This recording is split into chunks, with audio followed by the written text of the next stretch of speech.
And we are live. Breakdown number 2 on the day. LFA 160 breakdowns already up on the channel if you want to check that out and make some shmoney. Got a few underdogs going on over there when books become available. But we are here for the UFC Fight Night card. I think it's like Fight Night 75 or something.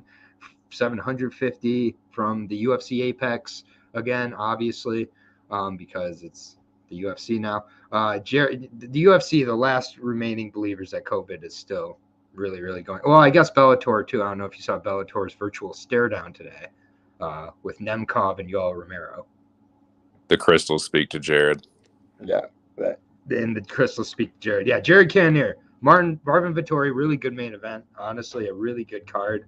I think this is the best fight night card in some time. I feel like usually I'm coming on here and like bashing them for a minute. I'll give him credit. This is a good one. I think we have one debutant on the entire card, and he's from the LFA, so works for me. How are you feeling overall after last week going into this week? We nailed Charles Oliveira on Beneil Dariush week, so congratulations on those who hit Charles by KO at that plus 575. Yeah, dude. I'm feeling good, man. Thanks for having me as always. Shout out to you in the chat. Yeah, it is a good fight night card. Like I was looking for like some way to just like keep the trend going, but like, nah, it's pretty good. It's weird though, man. It feels like a fucking minefield. Like from like watching the fight and entertainment value, I feel like there's a ton of that. From like trying to predict it and like bet it, it feels really tricky. Like I'm actually on a lot of dogs this week, and I'm just like freaking out about it. And it's just like, I just feel like I'm falling into some traps, but I am excited for these fights, dude. It's a great card for just a fight night, but happy to be here as always. Yeah, man. It's a good card. Broke down the card last night with Patrick of Addicted to Combat. So go ahead. You can check that out over there. Definitely helped me with my prep, but, I always enjoy coming in here on Wednesdays and talking the fights. Dude, that was a great fucking show, man. I just want to say that. Yeah. I mean, I really like, Patrick found this channel a couple months ago, I believe. And for the most part, I do like people just to come to this channel on their own. And if they want to stay for reasons that are because they feel it's valuable. Me and him just overall see kind of the MMA sphere very similarly. We agreed on a lot of picks last night, which doesn't always happen. But like we also kind of do this for similar types of reasons. We just are passionate about picking MMA. We don't think we're better than everybody else. We don't think we have like the secret sauce or anything like that. So, I really liked working with him. Looking forward to working with him again in the future. But yeah, we got 14 fights, UFC Apex. Most of them pretty competitive. Obviously, there's Arman Zarukian fight that we'll get to later, but I think most of these fights are pretty damn competitive. Starting in a fight that easily could have been in the LFA, if I'm being honest. 205 pounds is where this is taking place at. Modestas Bukauskas taking on Zach Bauga. Zach Bauga got knocked out by Muhammad Usman, the other Usman brother, on the contenders, or not on the contender series, on the Ultimate Fighter finale. And then he took on Jordan Wright and wasn't able to put Jordan Wright away. He was able to hold Jordan Wright against the cage. Jordan Wright displayed next to no IQ in that fight at all. I don't know if there's many lower IQ guys in the UFC, if Jordan Wright's still in the UFC or not. But, I mean, he did what he had to do. You see, this is what Zach Bauga does. Decision. By the way, Ashby Thomas was about 210 pounds for that fight, and Poga was 240, 250. He's just a decisionator, man. He really is. Leans against the cage. He's not going to look to stand and trade at 35 years old, being a former football player. He's going to look to lean against the cage, control his opponents there, maybe take them down a little bit, but, I mean, his grappling is nothing of note. And, I mean, again, he got knocked out by Muhammad Usman. Bukauskas came back from being a huge underdog against Tyson Pedro, outlasted Tyson Pedro after the first, and appreciate it. Telling all your friends and family about the stream. Go ahead, as long as you have good family.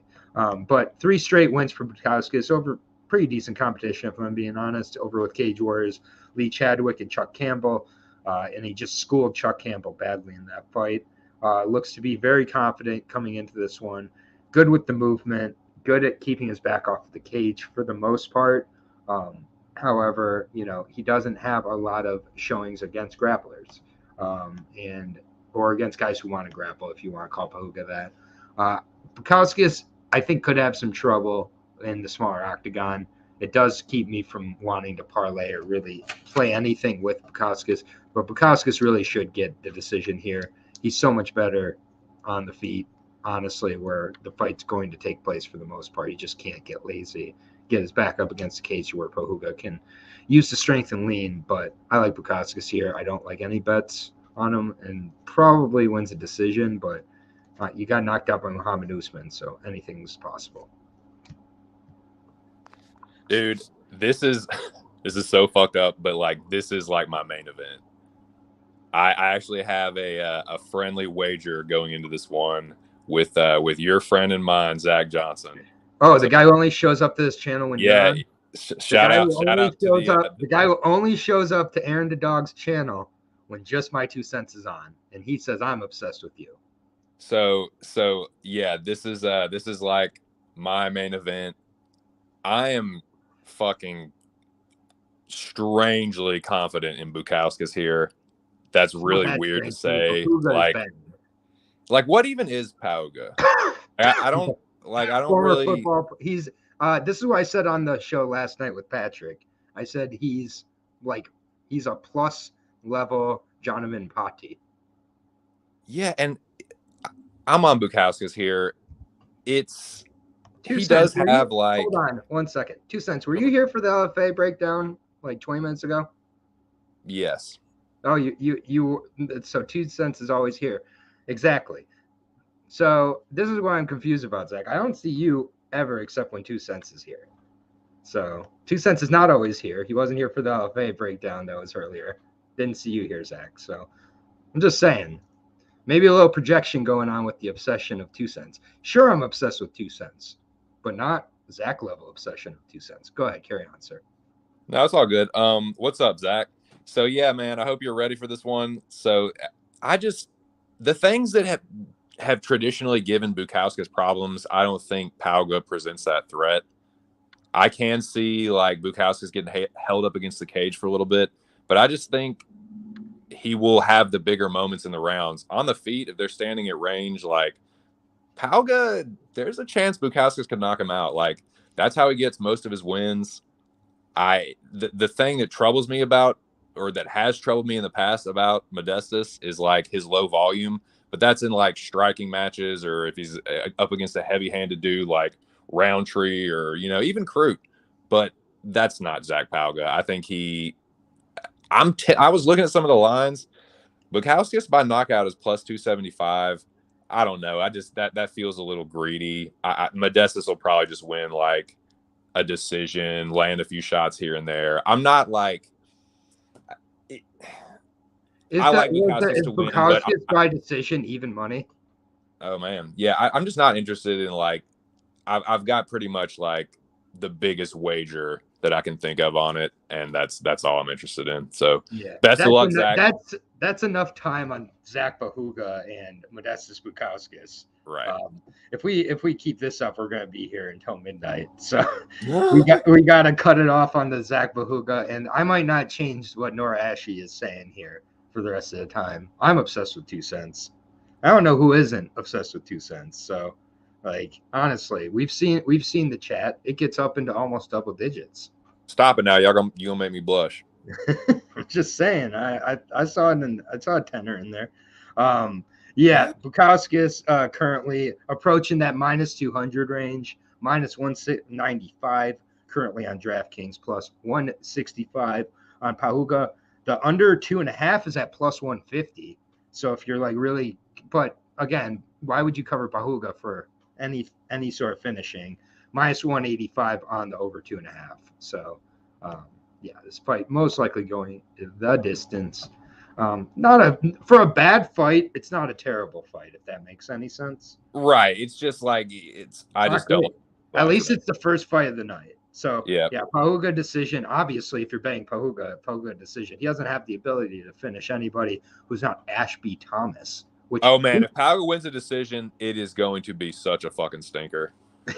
yeah, the non-crowd's going to go even more quiet.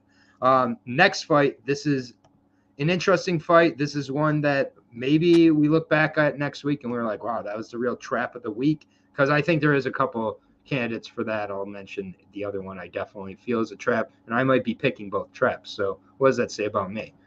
Ronnie Lawrence versus Daniel Arguda. It's at bantamweight here, and I think that is such a key for this fight. Ronnie Lawrence, these guys are both very good wrestlers. One's an MMA wrestler, one's a Division II wrestler. The MMA wrestler, believe it or not, uses his takedowns way more than the Division II wrestler. So that is a big key in this one is Arguda. He's coming back down to 135 for one. He's been at featherweight his last couple fights, and that ain't good, man, because he's a short guy. He says he's 5'7". I don't know about that. That's a generous 5'7". And last two fights at 145 got pretty worked by Damon Jackson, who didn't have a dead relative going into that fight. Had a split decision with Diego Silva, went 5 rounds in that fight, and then Diego Silva got absolutely decimated in his next fight with the LFA. So we're not sure how great that is either. And then Nick Aguiar also got the win. That was, again, because he didn't want to cut weight at featherweight. He was a minus 550 favorite, and he didn't really look that impressive in that fight. So he's cutting back down to 135, going against a guy who's really going to push the pace, push the cardio, push the volume, and Ronnie Lawrence. It seems too easy to me. It seems like Ronnie Lawrence checks just about every box in this one. I think he is the one who actually is more of a prospect if either one of these guys are. He is 31 now. There's that to be said. He does struggle to make the weight, but he makes the weight every time. And he went against Saeed Yaqub in his last fight. Got pretty worked in the wrestling. So defensively, if Daniel Arguda really turns up the wrestling pressure, I think that, the Norden MMA, what up, my friend, man? Been way too long. I miss you, man. Hope you're well. That was 2 cents before 2 cents in England. Yeah, shout out to Norden MMA. What's up, Norton? Yeah, we'll get him on here one of these times, but dude's running the world now. With Ronnie Lawrence, he averages a ton of takedowns.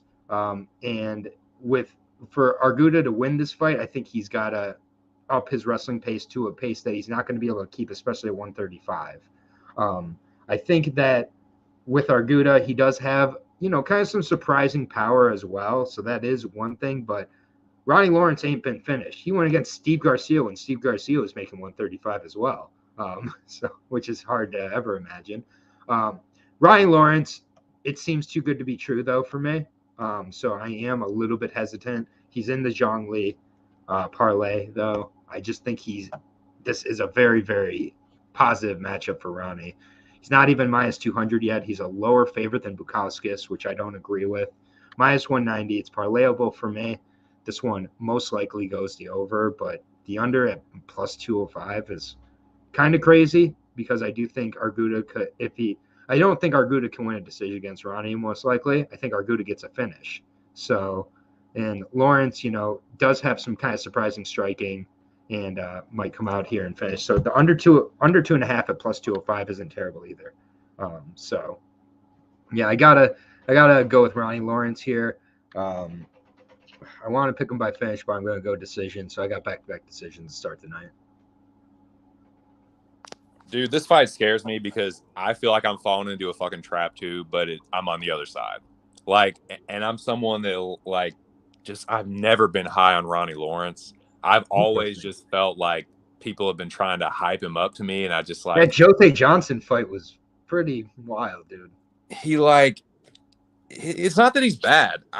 And it's not that Argueda's really good, but I did the tape study. I tried to go into this okay, don't let the Lawrence bias affect you, because I was all over Saeed Yaqub there. I just didn't see the path there for Lawrence. This is why I think Argueda is going to win. It's not that he's a better fighter. I just think that if he is forced to go to his wrestling, Lawrence will give him the opportunities to get the takedowns. Lawrence throws a lot of like spinning kicks, and on the tape, I seen Argueta wrap dudes up real quick with that and just take them right down. So I think it depends on how much success Lawrence is having on the feet. Because like you said, like Argueta's not terrible on the feet. He's got some power. He does throw pretty hard. I think Lawrence is the better striker. And that's kind of what I think is going to happen. Like Argueta's going to feel outmatched on the feet a little bit, and he's just going to turn into a fucking wrestling rat. And So are you at all concerned with him cutting an extra 10 pounds when he's struggling to get the featherweight? Absolutely. That's why I feel like I'm falling into a trap. That's why it feels like and the other thing is like the Lawrence bias against him for whatever reason that I have it. It's like I just feel like I'm being sucked into the Argueta side. And it's like, fuck, man. And I'm just feeling like Lawrence is going to like squeak out a decision and I'm going to be fucking pissed at myself. But yeah, I'm on Argueta. All right, fair enough. Plus 160. Zach telling me to be easy on the parlayables. Okay, Chief, I will. I'll be easy on the parlayables because you got Steve Urksay right. Congratulations. I remember my first dog. Again, Ronnie Lawrence. This is the kind of fighters that like I hate. I hate that fighting style that Argueta has. And if I lose that bet, like I'm gonna kick myself because I hate supporting that kind of style because I think Lawrence is a little better, but I just see him ratting it out. Yeah, I would say that Dan probably misses weight and then wins and gives him 30% of his pay. And I hope this is canceled. This is the one that I'm praying. That's your canceled fight? All right. Yep. It's always good to know that. Honestly, any of the first three are very live candidates for that. So I got Ronnie Lawrence, and he is parlayable for me. So sorry, you're gonna have to play Ronnie Lawrence and the Zhang Li at least. So Oh yeah, I mean I like having that hedge though for sure. Yep, it worked out last week. Teresa Bleda taking on Gabriela Fernandez here. That flyweight. Teresa Bleda, I don't know, man. I just don't. I don't know what to really say. She's an athletic freak, like an absolute athletic freak. Until she like turns into a walking punching bag, and then it gets really, really sad. And I think that Bleda could come out here, win this fight in like 3 minutes, like take her down, just arm triangle her, and then like it's over like very quickly because Gabriela Fernandez doesn't have great takedowns, doesn't have great wrestling, or doesn't have great wrestling defense, doesn't have great grappling. Her striking is really nice though. Like really nice. I know everybody loves Natalia Silva now, so like I can't say it's on her level, but reminds me a lot of hers. I think there could be some similar things done if Gabriela can survive the early storm of the Czech fighter Prague here. And it's just one of these. I have a rule: low-level women's MMA. Norton knows this better than anybody because I kind of gotten out of this with you, but Norton, you should be able to finish this. Low-level women's MMA. What number does it have to be at for me to bet it? Plus 200. What's she at? Plus 205. Gabriela Fernandez, I'm not thinking about it anymore. I just don't think Teresa Bleda is very good, and she'll die. This is a steak fight. Sizzle, sizzle. Yep, I heard you say that on Patrick's stream last night, and this is one where the line moved to plus 195. You don't have to bet it anymore. Congratulations, everybody who missed the line movement. Fuck. So yeah, man, this is one where I might still just take a little stab on Gabriela. Like I might and still just like 250. That's disgusting, man. Even my stupid ass isn't doing that. That's 4 minutes of cardio. On this level of women's MMA, even if you don't bet Gabriela, don't fucking parlay Teresa Bleda. Like if you're gonna take her, like take a fucking first round finish. First round finish, exactly. That's what she'll probably do. But if she doesn't do that, things get very, very this sucks. This is a coin flip. Like that's why I'm gonna hedge it. I'm either getting my Tapology pick right or I'm getting a little money. But this is fucking greasy. Yep, that's enough on that fight. The over under on this fight just cracks me up because like it's minus 160 on the over. So they're favoring it to go over, and Bleda is a minus 300, like minus 275 favorite. I don't get it. She ain't never been that good once in her fucking life, dude. Like you would think the under would be juiced with this fighter that needs to finish fights to really rely on. Like it's just Hedging's for pussies. Okay. It's fine. I don't really hedge, so that doesn't offend me. But next fight at Yeah, 120. I'm being a pussy about it. I don't care. I probably shouldn't touch it at all. Yeah, Silva was 5 seconds away from tapping. She really was, sure. Yeah, but still, like I don't care. I'm like not a Silva fan either, so that's fine. I'm the only one. The one debutant on this card, Felipe Buenas out of the LFA, and he's fought an ACA as well. He's been on the wrong end of several decisions he won, taking on Zhalgas Sumakulov, who has lost a lot of fights that he's won yet still lost in a way. Both these guys have pretty much the same problem. Both these guys, well, one's 34, one's 35.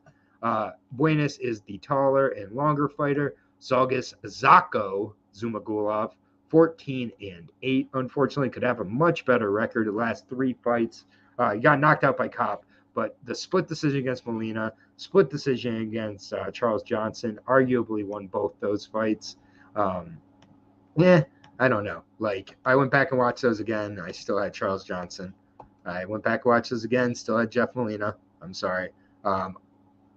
Zhalgas, he's lost 5 of 6 fights in the UFC, with a guillotine choke over Jerome Rivera being the one win. I can't trust him at all, man. He's very, very tough. He always, lasts for the most part. He's been knocked out a couple times. He's got next to no neck, so submitting him seems unlikely. His defense is pretty good. He has short alligator arms as well. With Buenas, he's very well rounded though. 13-6, 33 years old, training with the Pitbull brothers. I get it, 8 sub wins, 3 KOs, but again, I think the guy is pretty damn good on the feet. I think he's gotten better as he's gone. The Yuma Horiguchi fight was a huge, huge statement for me. Huáscar Cruz, I rate him better than most people. I do think he's a very, wily veteran who can make a lot of fighters look worse than they were. Got finished by Jussier Forminga as well over with the LFA. No shame at all there at all. His 3 fights over with the ACA against very good levels of competition, and especially the Bukaev and the Magomedov fight. I feel he won both those very clearly. Russian bias. And for me, I think he's got the grappling plus in this fight. I think on the feet, he definitely can hang with Zhalgas. I think Zhalgas might be a little bit better. He's also been finishing up his camp over with Fight Ready MMA, training with Cejudo. He's been there since May. Honestly, I just don't think Zhalgas is that good. I think Zhalgas gets lost number 6. Felipe Buenas, my first dog that I bet on the card at plus 130. I like him most likely by decision, but honestly, I think that I think that on the feet he's better than a lot of people realize. So it's hard for me to see the submission overall. It's hard for me but I do think it most likely goes to decision either way. So probably whoever won actually loses this fight as usual. So I'll take Felipe Buenas by decision. I did bet him. Yeah, I am not touching this thing. No, thank you. I really like, for all the dogs that I like on this card, I like, again, I'm just like, feel like I'm being pulled into like, just stick Zhalgas in a parlay. Surely he'll win this one, right? And I was just thinking about it last night. Like, I was looking at the lines, making some little, starting to put my slate together a little bit. And yeah, I'm going to pick Zhalgas, though. I think they might be throwing Zhalgas a bone here. And I say that because they're the same fucking age practically. Like, Buenas is like 33. He just hasn't looked that impressive to me. Like, Zhalgas has fought a higher level of competition, just like objectively, like Sans Formiga. I don't know, especially recently. It just, to me, I think Zhalgas is going to win pretty lackluster decision. I think he actually, this could be one where maybe you think Buenas actually won it, but they give it to Zhalgas. I mean, both guys are known for that. Exactly. I'm not touching it. I'm going to pick Zhalgas, but I thought about parlaying him, but I am staying the fuck away. I feel like there's better places to lose my money. This is the first fight, which I've been mentioning this before for the last couple of weeks. that I'm trying not to look at lines when I'm first making my predictions. And while I was making the line for this fight, I had it literally minus 130 for Buenas, and he's plus 135 as of now. It's just, man, I think that's some disrespect there. Training with the Pitbull brothers, training with Cejudo, training with Fight Ready. Buenas the time is now for him to make a run at 33 years old. But that's the thing. It's like they're a similar age. They have a similar record. They both kind of get jobbed. Like, so I feel like someone's going to get jobbed in this one. I just don't want I feel like Zalga should win, but in the close fight, give me plus money. And he don't be putting stamps on the fights, and it's just like, if I get screwed on that, like, oh man. The last thing on this one, and then I'll let it go. But I just really like how the striking of Buenas looked in that last fight, man. Horiguchi was one fight away from being in the UFC, and now, like, he was fighting for a flyweight title at one point. Like, Horiguchi is legit. He made Horiguchi look like an absolute bum. The over is at minus 180 currently. I think that is a great price to parlay in this fight if you're not looking for a side. You're sacrificing 25 cents on the favorite to get both covered. Yeah, Zalgas is pretty tough, and I don't think he's cop level power, Right, and yeah, I agree. So I actually like parlaying the over. If I had a rule of my rule for the Zhang Li parlay is always money lines, but if I didn't, I would throw then the minus 180 over 2.5 to the parlay, because I think that is a great price there to not have to worry about two guys who are experts at losing fights that they win. And Justin, where are you at with that Brazilian hate? Felipe Buenas from... Yeah, motherfucker. No, you asshole. All right. Staying at 125 because this is a WEC card. I forgot to mention that. The upstart. There's like no big guys on this card. It's just all low guys. Another 125 fight here. This fight right here, man, I'm just trusting my heart. I'm listening to my instinct that Denise Bondar, when he was coming into the UFC against Malcolm Gordon, I was so excited for that fight because I was excited to see Malcolm Gordon get submitted really quickly in that fight. And what happened? Malcolm Gordon lights him up a little bit on the feet, like staggers him. Then they start scrambling on the ground. He posts his arm up and breaks his arm. That sucked, but I'm going to say let's just reset this up. And Carlos Hernandez, I'm not super sold or impressed on Carlos Hernandez. I'll just be honest. Denise Bondar out of Ukraine, I'll just finish up on him real quick. 16-4. He is now 30 years old. Again, the Malcolm Gordon fight didn't last 90 seconds. Was supposed to come back against Odi Osborne, and then he withdrew back in February. I'm a little bit concerned about his health, his durability, everything like that. But Carlos Hernandez is a guy who's going to give opportunities for the grappling, in my opinion. BFS Academy in Chicago lost to Alan Nascimento because he gave that Brazilian Jiu-Jitsu grappler all of the opportunities in the world in that first round, and Nascimento wrapped him up like a snake, finished him pretty well. Split decision over Altamirano was very close. He had, he got a few kind of takedowns given to him, but again, I think that with a guy like Bondar, he is at a grappling disadvantage, and I do think this fight primarily takes place in the grappling. So I got Denise Bondar in this one with me. Carlos Hernandez, even against Daniel Barres, didn't really impress me. I mean, he's very tough, but he's not like super good anywhere. And I think that Bondar is very good in one place, and that's on the grappling end. I think Bondar is going to submit Carlos Hernandez in this fight. Rear naked choke number 2 in a row for Carlos Hernandez. He's suffering in defeat. So I got Denise Bondar in this spot. I feel medium confidence in it, but curious to see what you think about this one. I just think coming at a minus 130 favorite against Hernandez after the freak injury, I think it's maybe I'm a bit of an overcorrection. I really did go back and watch the tape, and I liked what I saw.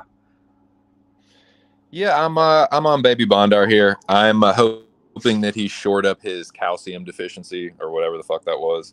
No, I think it was just a bad decision to try and like post on his arm while he's just like, nah, I'm just gonna power through this takedown, snap it in half. But yeah, I think he should win. Hernandez has been taken down in every single one of his UFC fights. I see no reason why Bondar won't be able to do the same. Like, Hernandez isn't a super big, like, knockdown or KO threat. Like, I just don't see. And he does. He gives up position. Like Bondar, if he just stays heavy on top, he's going to win. I think I like that sub too. I'm probably going to pick Bondar by decision. It's another one where it's like, that's not a bad line on Bondar. Like, if you're on the Bondar side, like, it's, not that far away from even money. So Yeah. No, and Alex, I pretty much agree. Hernandez is kind of a bum. He's a couple bad, split decisions away from not being at all in the UFC. Yeah, he's tough, but he's just kind of there. I don't know. I think Bondar is a way better grappler. Agreed. All right, and gonna move on here in just 1 second. All right. But yeah, Denise Bondar, to be determined yet if I'm gonna put him in the Zhongli parlay or not. All I can envision in that fight is just Hernandez on his back. That's just all that I see, and then whatever else happens. Just basically how I feel. If he didn't get, a little bit lit up by Malcolm before the takedown, I'd be feeling even better. But that was a little troubling. But anyways, on to the next fight. I think this is a very, very good fight. Kwei Hong Kang taking on Christian Quinones. Maybe the better Quinones brother. Too early to be determined. But so far, Christian Quinones really has impressed me with the level of competition he's taken on in his career. He's not taken on cans. He's had a few losses, which I think is good coming into the UFC, 18-3 overall. He has been finished in all 3 of his losses, but has faced, for the most part, a decent level of competition. And, he's looked very, very good on the Contender Series, showed good aggression, showed good cardio as well, pretty well-rounded. And then with the Khalid Taha fight, caught him very, very cleanly in that fight. And put him away very early. Has looked good so far. Kwei Hong Kang, pretty much just a very technical grappling fighter who's become much more into his stand-up in the later part of his career. And the IQ he showed against Ronnie Yaya was atrocious. That is just hard to get past. But against Danan Bachere, he used really good technical striking throughout that fight. It made it very close towards the end, but he won the last 2 rounds because that's what you do against Danan, is you survive the early storm. And Danan was still catching Kwei Hong Kang quite a bit in the fight, showed quite a bit of wear and tear. I think Christian Quinones can do a similar type of game plan, but up the volume a little bit. Has good power. I want to get, there with Quinones on a knockout, but I don't think he's that good. And I don't think Kwei Hong Kang is that good either. I'll take Christian Quinones by decision, but it's not one I'm looking to put any money on. Dude, this is one that I've really fucking waffled on bad. I should have had that one, the avatar for that, but I don't think it's tough because I can't really say Kang is that good, but he's got more experience, and I think he might be a little bit better of a grappler. And I just don't. Quinones' striking is really fucking wonky. Yeah, he got the knockout over Taha. I think Taha is like a bust. I think people thought he was a prospect a few years ago, and then they're like, "Oh, Boston Salmon's just a chinny fucking fraud." And he failed because that was his. Yeah, and then he failed fucking drug test. But so I don't know, man. That watching the tape on Quinones, yeah, he looks good in the same places that Kang does, but I just feel like fuck, man. I wanted to stay away, but I feel like I'm being drawn to the Kyung Ho Kang side, man. I think he's the better grappler. I think Quinones is going to be overextending, and Kang has good reactive takedowns, and he's a good scrambler. And if Quinones plays jiu-jitsu, I think Kang could choke him. On the feet, yeah, it's like Quinones has good striking. It's not bad. It's just kind of wonky, and it's really it's improved, but I think Kang's a little bit cleaner. He doesn't have a lot of knockouts, but he's got some knockdowns. He's got several knockdowns in the UFC. And I might take a shot on Kang. The more I think about it, I like the Kyung Ho Kang side here. I don't hate it. I've seen quite a bit of love on Kyung Ho Kang this week, so I get it. And you're going with decision? Man, I don't know. I'm feeling So the sub a little bit, maybe. You think Kang has decent finishing potential in this fight? Then is what By I'm asking. submission, yes, because I think that they'll be doing a bunch of scrambling, and Kang just has more experience at that to me against a higher level competition. He doesn't always win, but I don't think much of Cannonier, man. And maybe this fight like changes my mind. Like if he goes in there and out scrambles or knocks out Kyung Ho Kang, like who I think has some knockout losses. Let me see, but he doesn't have any knockout losses in the UFC. No, he hasn't been knocked out since like 2008. Yeah, it's been a while. So a long time, but there's an 8-year age difference here. True. Yeah, that's true. And if you're feeling like the finish is pretty live, plus 155 on the under 2.5 in this fight. Yeah, that's not bad. That's not bad. But Quinones is kill or be killed, man. He's lost all 3 of his fights. He's only gone to a decision a couple times. Yeah. He's been submitted before too, I think. So yeah, I'm gonna take a stab on Kang. I definitely don't like that everyone's on it. Like I'm on some dogs that are like popular dogs, and I'm like, what am I doing with my fucking life? Well, that happens. That happens. It's not. I'll let you. We all know the most popular dog. I've said it multiple times, but I'll wait till the dog shows up here to point him out. Yeah, we're on opposite sides again here. This is the most we've disagreed in a while, so I'm liking this actually. Yeah, I don't know whether I love it or hate it. Yeah, we'll see. We'll see who's right. But next fight here, we don't go over 125 here.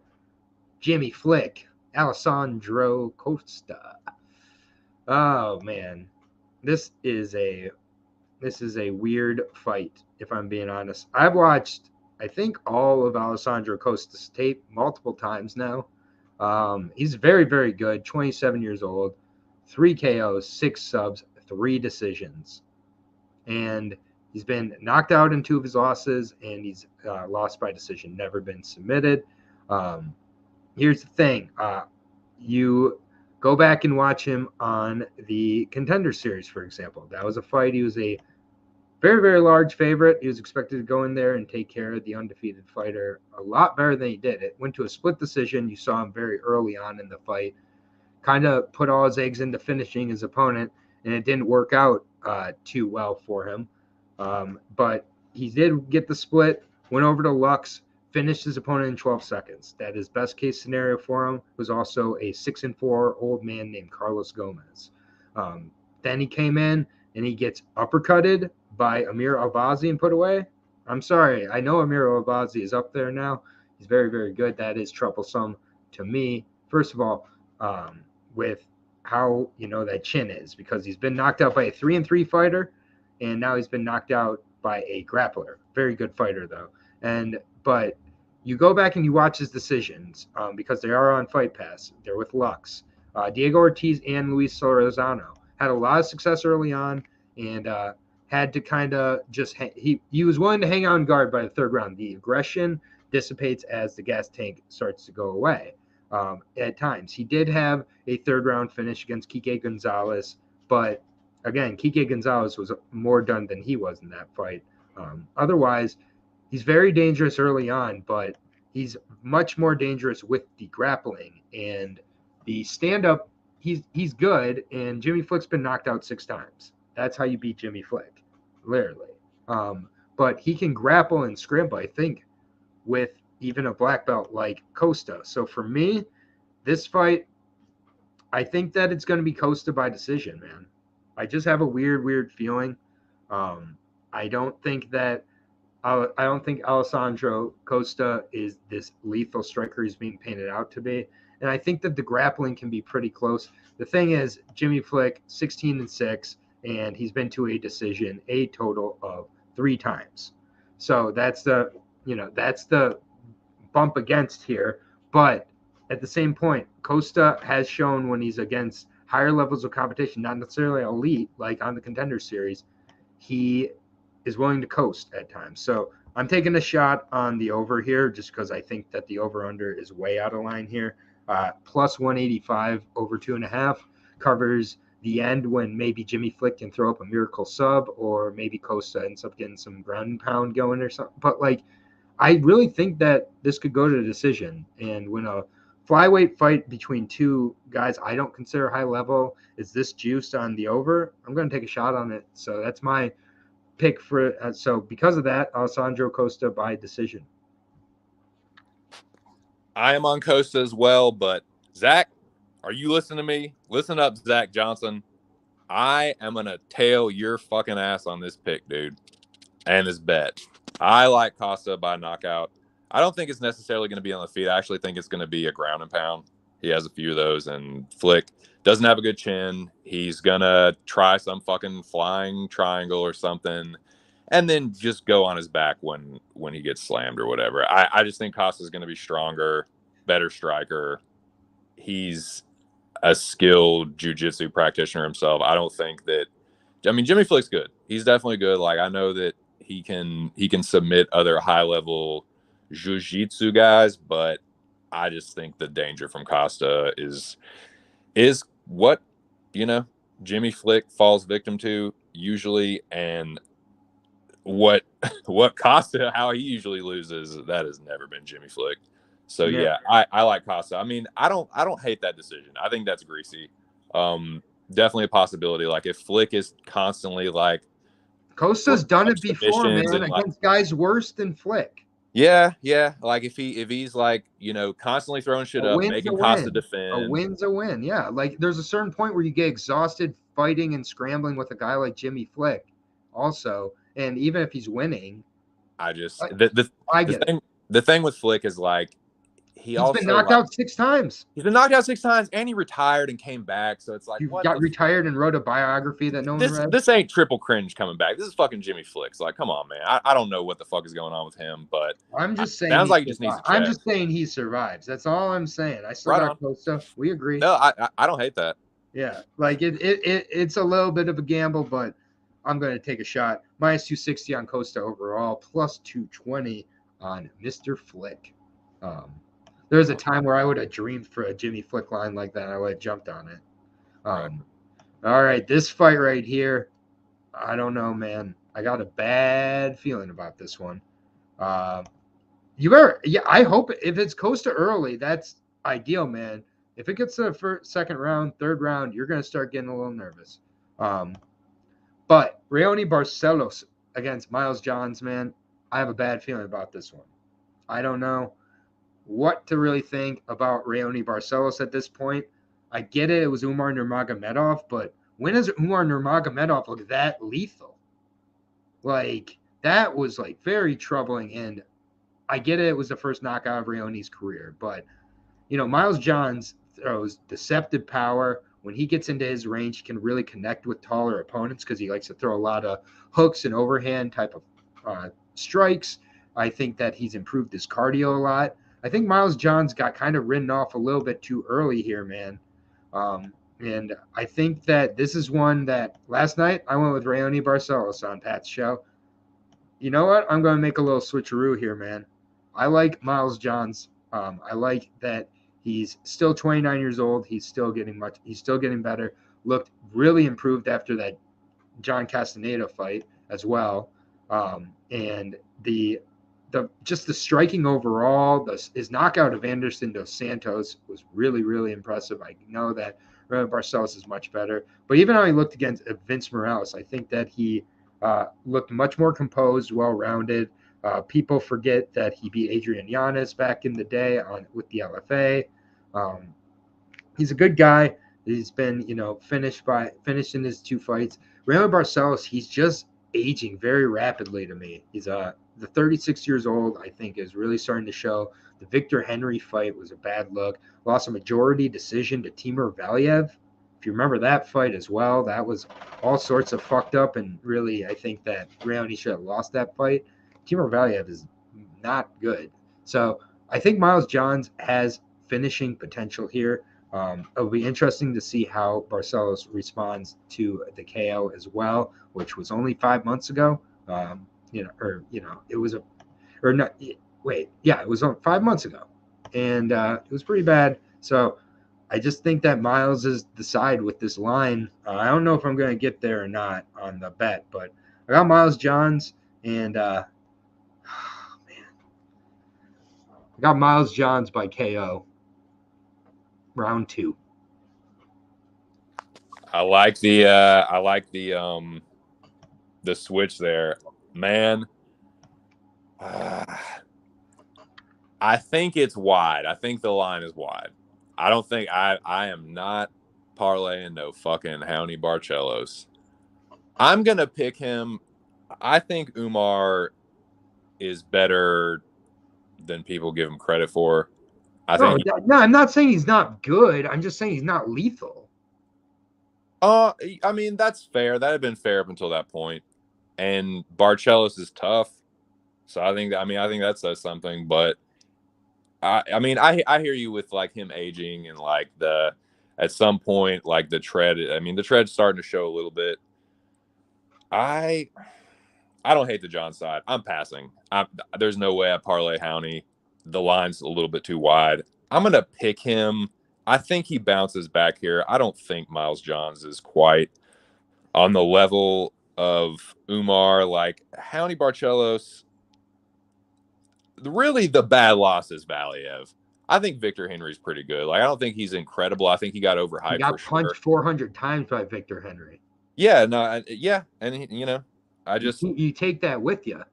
I know, I get that. I just think if he lays 7-year age difference at bantamweight. Dude, if Howney lays 134 strikes on Miles Johns, Miles is going to go down. Like that's just all there is to it. I think he's going to be. Oh, talked you into Barcelos by KO. No, I'm just not touching it. I'm just I just think Howney's a little bit better of a fighter. Yeah, I think people are down on him for getting knocked out by a pretty good fucking fighter, but I'll take Howney. Not a lot of confidence. Yep, I got Miles Johns like a little less confidence because I was on Howney less than 24 hours ago. So, yeah, should be a good one. Though we're on to the main card now. 8 fights down, 6 to go. Thanks for everybody being with us. Welterweight fight here between Muslim Salikov and Nicholas Dalby. I like that nickname. That's his official nickname. If you want to call him Danish Dynamite, yeah, that's your call. It's the King of Kung Fu. Nicholas Dalby, karate fighter.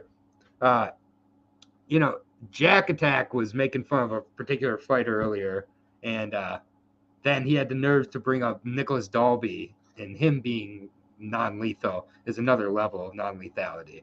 10 wins in the UFC in his 2 runs because he got fired. 10 decisions for Nicholas Dalby. Not 10-10, by the way. That's just his wins have all been by decision. Muslim Salikov, 39 years old. Dalby, 38. So we got a combined 78 years old in the cage as we step in here. What are we doing? 2 straight wins for Dalby against Claudio Silva and Warley Alves. And it was bad Warley Alves that showed up. And Dalby should walk out to breathe by Prodigy for sure. I support that. Shout out to Prodigy. And it was 3 fights ago that Nicholas Dalby allowed for Tim Means to just kind of be the younger, better, more, explosive guy in control where the fight took place. That's just a little bit concerning with Dalby.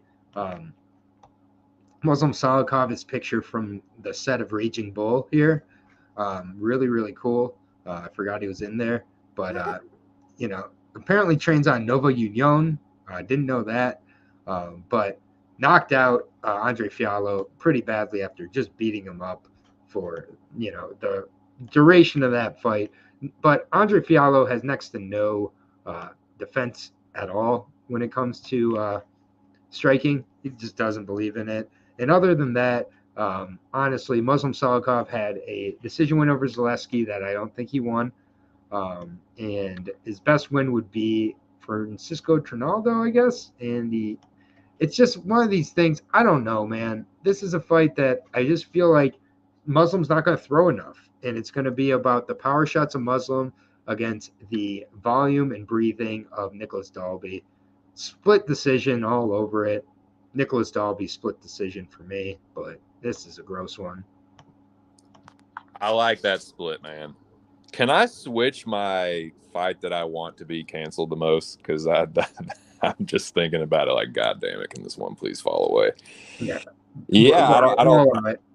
I don't like that I have to pick this fight. I don't like this fight exists in human history, but here we are. I've never liked Nicholas Dalby. once. I absolutely loathe his fighting style. Salikov is 54 years old, and 55. yeah, he looked good like against Fialho. I picked him and bet him against Fialho. That was nice to cash that because a lot of people were on Andre there. Dalby's like a little tougher than that, and he's like trickier with. He's just a frustrating fighter. Like he's not incredibly good, but he's not like horrible anywhere. He has a way of like surviving and landing shots at range and getting grappling going a little bit and mixing shit together. And I hate it. I hate his fighting style. But yeah, I can see a world where he wins. This might be one where I like pick Salikov, maybe throw a little something on Dalby. Like I don't want to miss out on the Dalby party because everyone seems to be on that motherfucker this week. I have not seen too many people like picking or betting Salikov, and if they have, I'm just wrong. But yeah, Dalby's very popular. I like that split decision though, man. I do think I don't really see Muslim knocking him out. No. He might.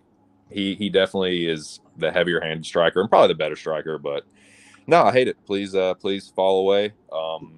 Plus 160 on Dalby, minus 190 on Muslim. So a little money has come in on Dalby. Yeah, there's no way I parlay Muslim. Dalby or pass. I'm probably just gonna pass. Maybe throw a little something on Dalby, but I don't know, man. I don't think Dalby's really that good of a fighter. This will be close and greasy. I love that split. I'm actually fucking pull something on that. We'll see. Yep, I agree. All right, next fight, 10th fight on the card here. This is, I think, going to be really exciting for a while it lasts. I think these guys are going to get into the middle of the octagon and throw down. I really do. I think whoever catches who with that hard shot is going to put him away. I think this could be a first-round knockout on either side. I will say that right off the bat here. I get it, Nicholas Mata got sparked by Jim Miller, but Jim Miller is a Hall of Famer, regardless of what Daniel Cormier and Jimmy the Drunk say. He is a Hall of Famer. And after that, Nicholas Mata, the offense was just so on point. He's so accurate with his boxing when he has the confidence there, especially. And I think with Jim Miller, he was really worried about the wrestling a lot more than he should have been. And honestly, I like Mata, man. I think that this is going to be fought in the phone booth. I think he catches Manuel really lowers his right hand quite a bit on a lot of shots, and Mata is a sick left. Both his hands. He lowers both his hands. Yeah, I noticed particular. Yeah, they're both, and they're just bad, bad habits you get into facing very low-level regional Mexican MMA talent. And another thing I don't particularly care for with El Loco, he's lost 2 times by leg lock, which is kind of weird, but it kind of lets me know there's some chinks in the BJJ armor, and Mata does have decent jiu-jitsu, but it's the fact that he's been to 1 decision, and other than that, and it was a split decision with a low-level guy. Other than that, he's beating very low-level guys, 3-1, 1-1s. Donnie Matos, old man, last fight he ever fought, 10-11s, losing to 6-0, losing to an 8-7-1. Not really showing much beyond the first round. All of his finishes coming in the first round as well. And then beating Colton England and Frank Camacho. I'm just not really that impressed. And I think that the line does not justify it at all. I got Nicholas Mata. I've already bet him early in the week. I think he's by KO. Dude, I couldn't agree more. I'm all over Mata for the same reasons. Not only does what's his name, Torres, drop his hands, but when he does decide to put his hands up, he does the shit where he like puts his hands in front of his face and tries to parry. And like the way that Mata strikes, it's looping hooks. He's really aggressive. And like, dude, if you go back and watch the tape, which I'm sure you have, like Torres' striking used to be really fucking shitty. Like the technique was, it's improved, but I think he's a little too cocky with it now. And I think he's going to go in there and try and be a tough guy against Mata. If he does, I think Nicholas is going to starch him. I really do. Like I like Mata by knockout here. As the dog, fuck yeah. Like I think Torres is being dude. He was getting touched up by Frank Camacho. He was getting hit clean by Frank Camacho. If he's getting hit clean by Mata, nah, it's a wrap. And that Colton England fight, he poked the dude in the eye. That's Herb Dean's fault. Herb Dean didn't see it, and then he just like knocked him out. I wasn't impressed by that. Colton England also a featherweight. Yeah. And Like just I think Mata's coming into this fight very underestimated. Plus I plus 155, minus 180. The under only being at it's an under 1.5 at minus 155. Okay, that's fine. But yeah, no, I like Mata plus 155. I like him by knockout as well. Yeah, let's get it. And just a little tease for the Zhongli parlay for this week. There's not one dog, there's not two dogs, there's three dogs on it, and there's no one over minus 200 on my parlay for the Zhongli parlay this week. God, it's at plus 4,160. So, Lord have mercy. Yep, put $10 down on it, $5. Like, just you're not gonna want to miss out on it when it hits. So next fight. This is my trap of the week. America's Brazilian sweetheart, Lucas Almeida, taking on a very, very good grappler with possible chin issues in Pat Sabatini. Lucas Almeida, never been finished. And for me, I just think that he is very, very good. The Daniel Zahuber fight, obviously, was a loss, but very good fight there. Zahuber was fighting very good in that fight.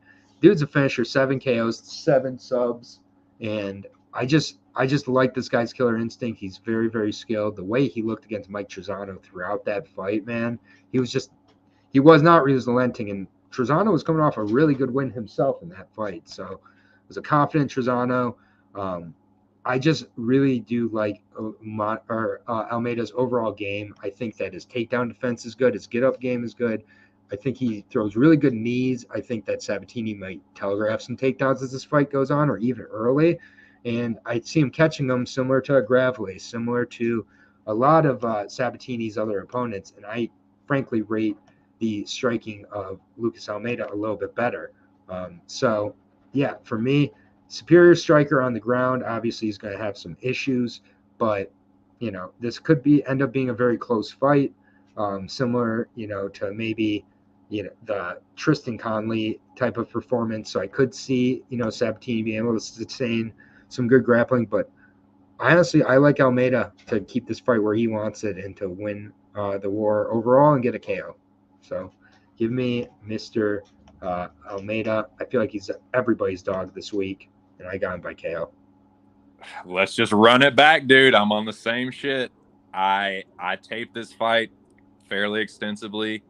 I watched as much as I could on Almeida.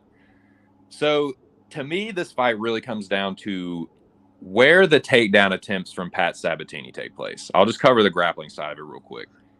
If Sabatini can get takedowns against the cage, but he doesn't get them as easily. And that is where I think, like, if you watch the tape on Almeida, earlier in his career, he wasn't as good defending takedowns against the fence. He wouldn't split his legs apart wide enough. He'd just get them pinched together and, like, easily taken down. As his career has gone on, he's gotten a little bit better with that. He's gotten a little bit harder to take down against the fence. And I really like his get-up game. Agreed. And if you look at Sabatini, not only do I not like his chin, sometimes he's losing a lot of these third rounds in fights that he's winning. And Almeida, dude, against Zellhuber, yeah, he started off strong early and kind of faded a little bit, but he was still throwing in the third round. On the feet, nah, dude, Sabatini's going to get fucked up. He's really outmatched. He's very limited. Like, he has good technique and decent power, but Almeida's a way better striker, way more dangerous. I like Almeida as a dog. It is sketchy that, like, everyone seems to be on him. I haven't found one person on Sabatini. Fuck, man. It's like, God damn it. Like, this just feels like, hey, here you go. Oh, you got to be quick. Like, it just feels like I'm falling into a trap.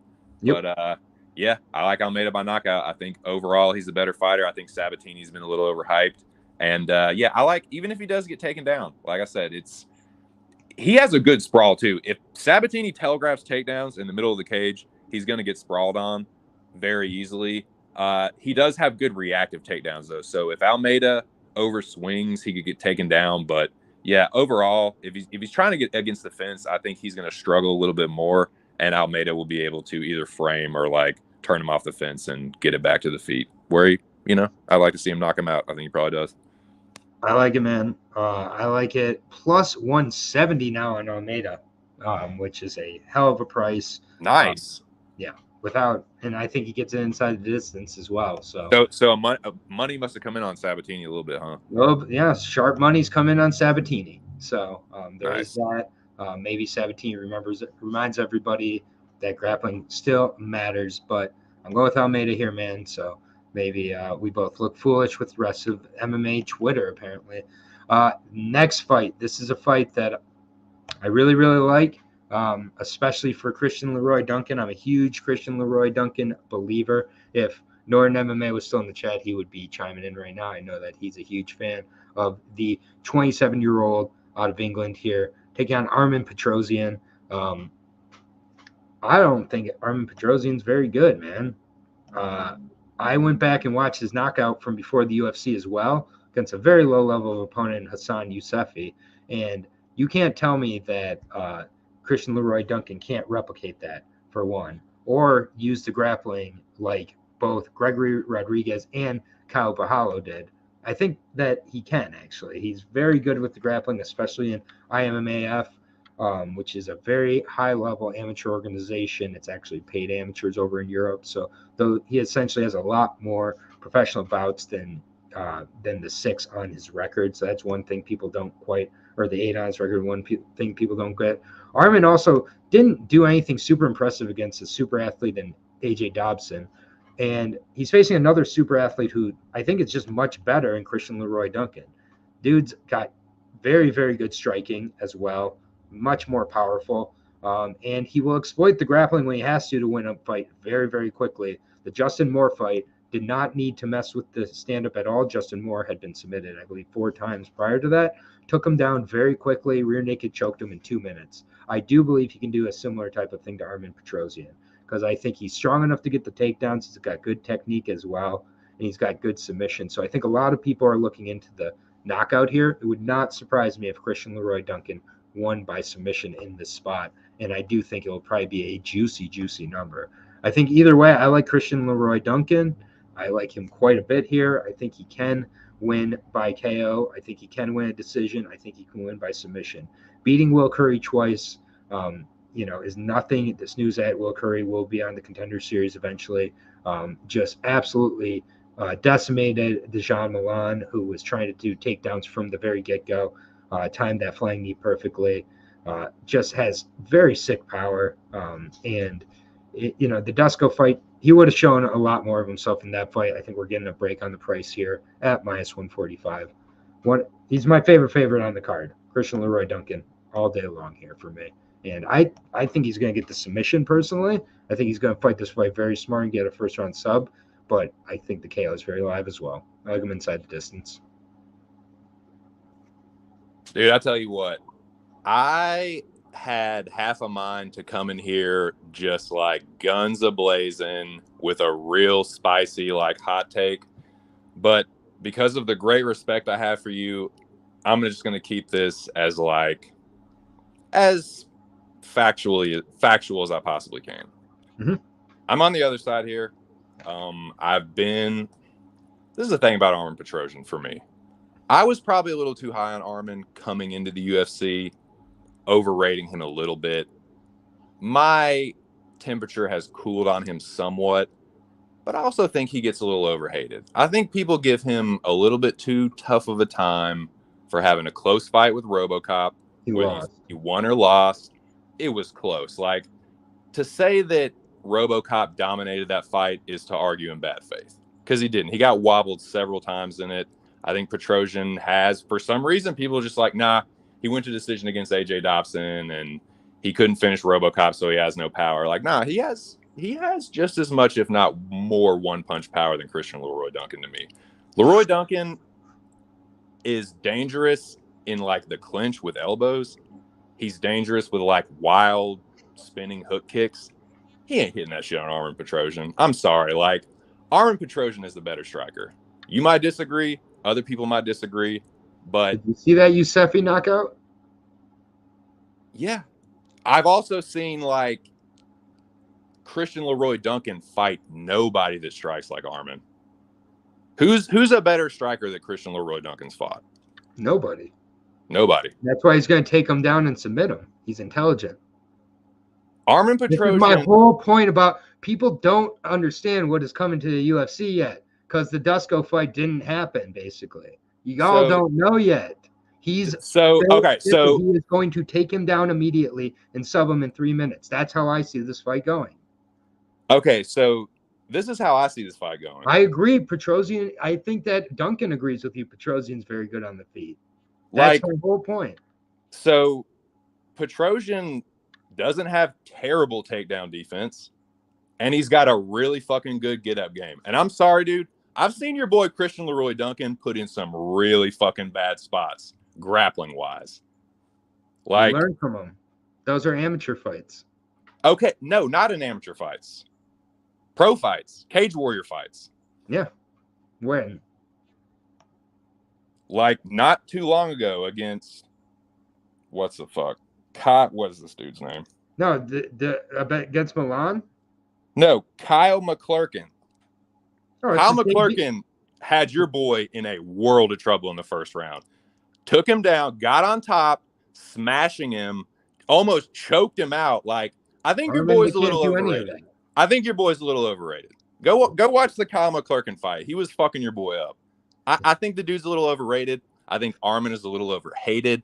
On the feet, your boy's going to get tuned up bad, real bad. And Armin doesn't slow down. He's tough. He has more power. He has good takedown defense. He's got even a better get-up game. I think he's going to get exposed, man. I think Duncan's being overhyped. If you want to say he's got all these amateur fights that are like professional fights, okay. Then he has 6 fucking professional losses to guys that have like 1 professional fight total. They're nobodies. He fought nobodies in the amateurs. He fought Cage Warrior jobbers as a pro. He's very largely untested, in my opinion. I think Armin's going to fuck him up. I like the dog here. Fair enough. Minus 145 on Duncan. Not overhyped, and I cannot wait to talk about this next week. I'm very surprised. But fair enough. We got an Armin believer. At clinch range, like, yeah, he might be more dangerous, but like boxing, long range, nah. Dude, Armin, that body kick, I think that's going to spell doom for him, man. And the hands, like, he's got way better hands. Leroy Duncan overthrows, like, Armin's going to electric slide on. He's going to have to mix it up. I agree with you, like, yeah, that's his path. He's going to have to, like, have success with the grappling. He could, though. I don't think the striking's that wide at all. I think it's very, very close. Different kinds of strikers, and when you're facing a very technical striker like Armin Petrosian, I think the shots that have shown effective are the unconventional ones that come from different angles. So it's a striking matchup where I do slightly favor Christian Leroy Duncan, actually. But we're going to disagree on that one. That's fair enough. We're moving on to the co-main event here. By the way, Christian Leroy Duncan, I think, is still a very good piece. You don't have to even parlay him at minus 145. Mr. Petrosian is at plus 125. The under is at minus 125 for the over, minus 105 for the under. So it's definitely a fight they're not too sure about. From one that line completely flipped too.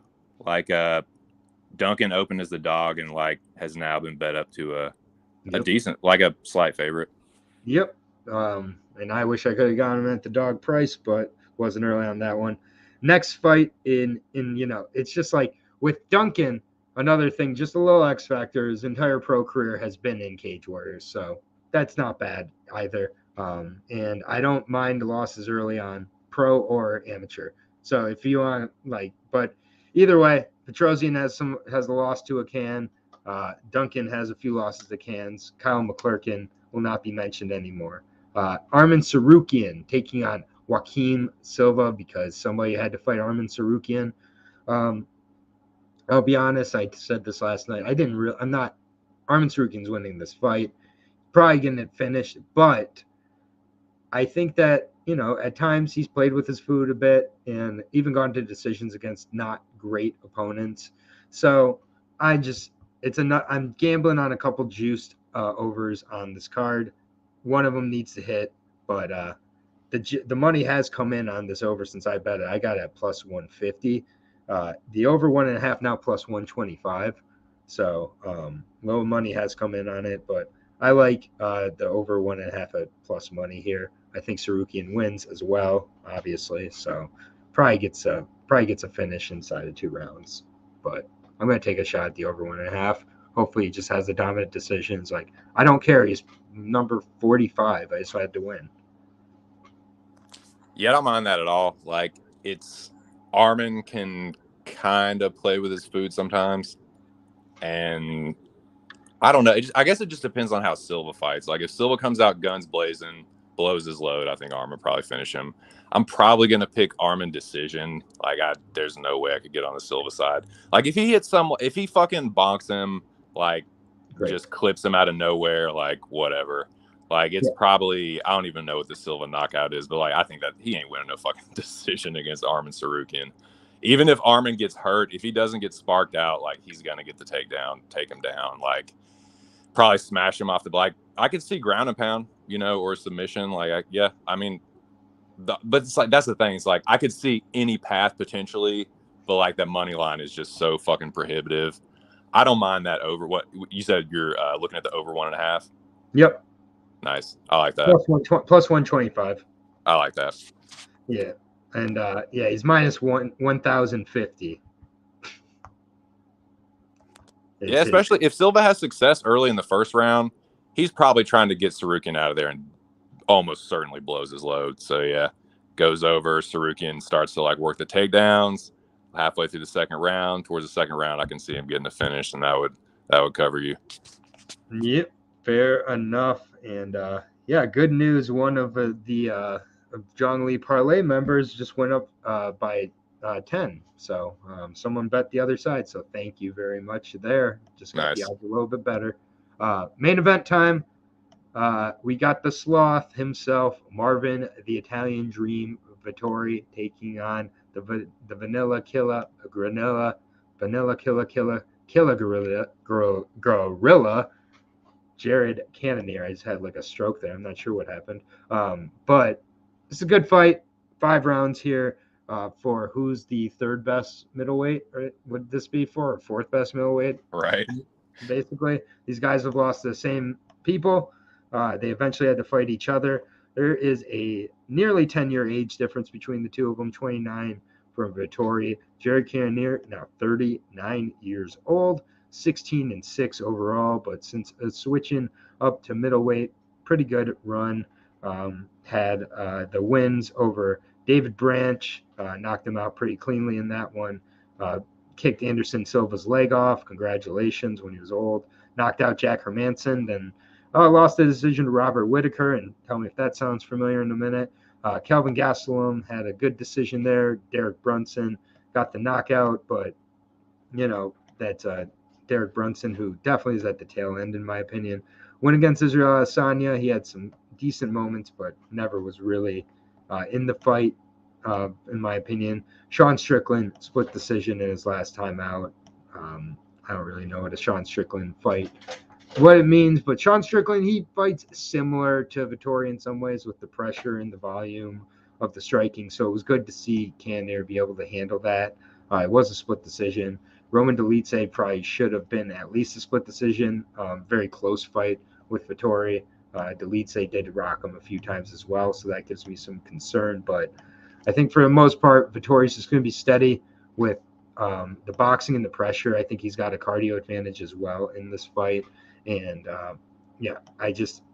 I get he's not the most lethal guy in the world, but I think his cardio is one of the things that really can be used against a guy like Cannonier, who's pretty low volume himself. And, against Costa, another very athletic type of guy, I think that Vettori kind of just did what he needed to do, did the cage pressure. I think he will get some takedowns at times in this fight. And, I like Vettori quite a bit in this spot. I think he's the 4th best middleweight. And probably goes to a decision either way, honestly. But if someone's got the finishing equity, it would be Cannonier for me because of the power. But I just think Vettori is going to be the one moving forward, going to be throwing a lot more strikes and staying busy. So I think that the cardio and the control of Vettori and the youth is going to play a big edge in a 5-round fight here.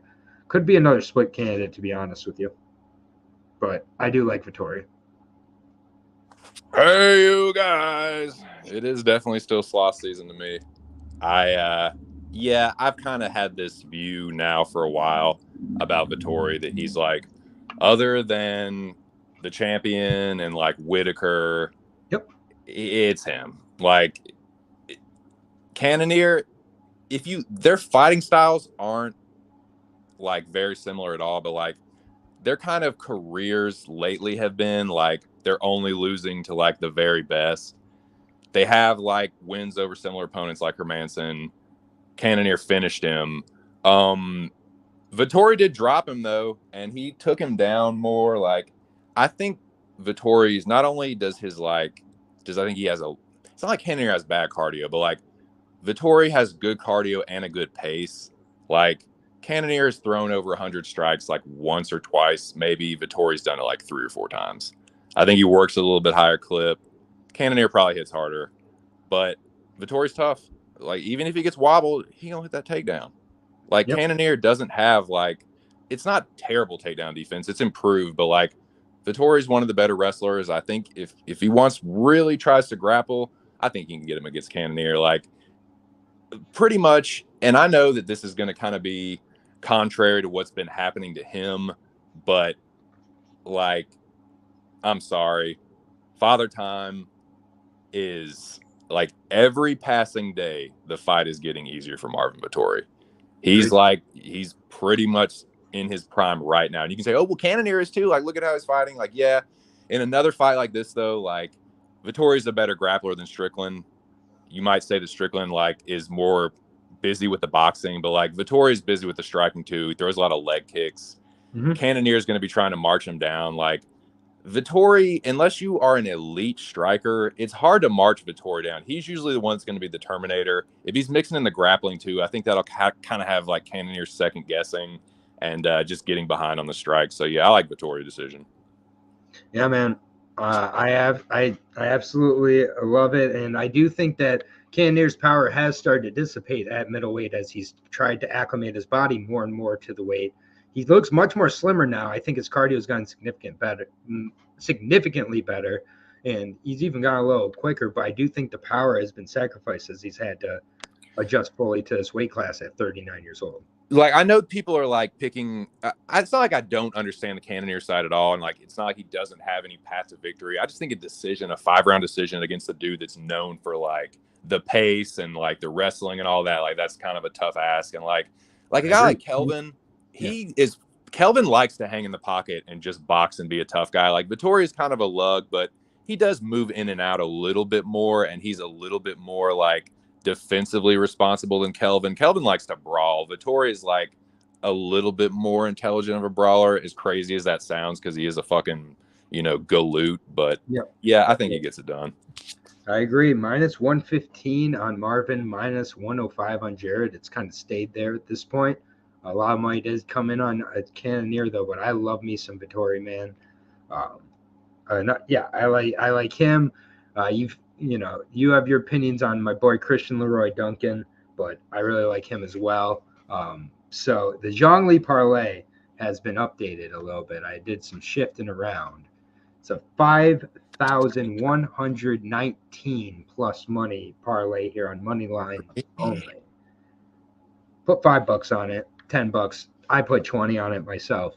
And Felipe Buenas starts it off. So I'm sorry. You are going to have to go against your boy Zalgas. Felipe Buenas did go up to a plus 140 as we were recording. It's a plus 130 when we first made the pick. So thank you very much there to the bettors. And then we have a pretty heavy main card parlay for it.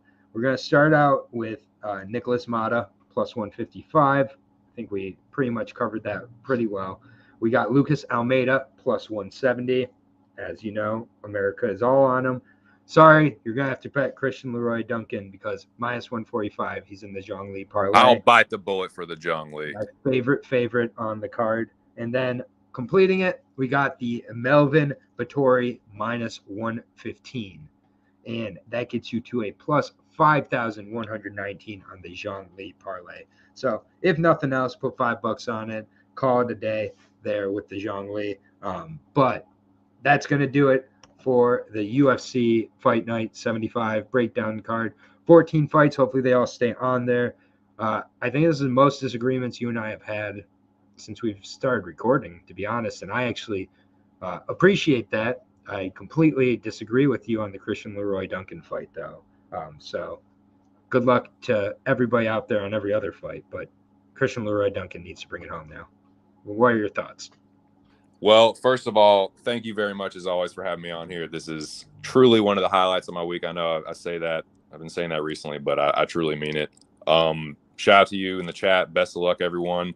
And I'll tell you what, if Christian Leroy Duncan wins, you will absolutely be the first person that I give credit to on my recap Monday and also like in the chat and stuff as well. But yeah, man, I do disagreeing a lot. I don't know whether to love it or hate it. Like, it's definitely spicy for the breakdown, but it's like, oh, am I just about to get fucked here? But nah, man, best of luck to you. Thanks again for having me. And yeah, best of luck, everyone. Absolutely. Thank you, everybody in the chat. Check out Addicted to Combat with Patrick. I was on there this week. Covered a lot of these fights, but still want to show him some love. So thank you, Patrick.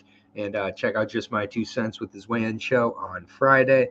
I will be back, or should be back tomorrow with the Bellator breakdown show. So just got to finish up my tape on that. Probably be back around 4 o'clock tomorrow with that. So see everybody tomorrow. Good luck this weekend. If you're not watching the Bellator breakdown, PFL picks will be in the community because I don't make PFL videos anymore. I live a better life. Woo! I'm happy.